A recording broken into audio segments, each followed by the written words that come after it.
എങ്ങനെ വന്നു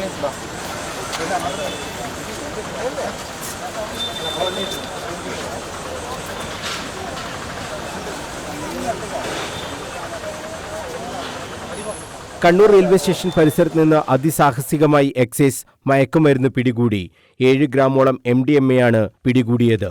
Kannur excise circle inspector Arun അശോകിന്റെ നേതൃത്വത്തിലായിരുന്നു മയക്കുമരുന്ന് വേട്ട.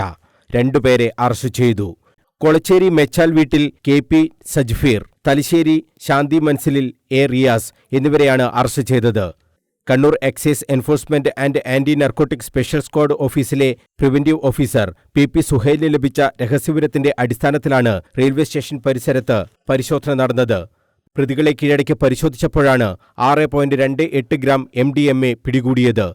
മയക്കുമരുന്ന് പിടികൂടിയ സംഘത്തിൽ അസിസ്റ്റന്റ് എക്സൈസ് ഇൻസ്പെക്ടർമാരായ Santhosh Thunoli, PK Anilkumar, RP Abdul Nasar, Nisar Kuloth, B Naseer, preventive ഓഫീസർമാരായ PP Suhail, P Jaleesh, assistant excise inspector C Ajith, K Ismail, civil excise ഓഫീസർമാരായ VV ശ്രീജിൻ എന്നിവരാണ് ഉണ്ടായിരുന്നത്.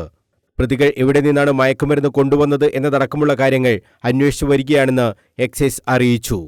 പ്രതികളുടെ മൊബൈൽ ഫോൺ, ബാങ്ക് അക്കൗണ്ട് എന്നിവ കേന്ദ്രീകരിച്ചും അന്വേഷണം നടക്കുന്നുണ്ട്. News bureau, Kannur.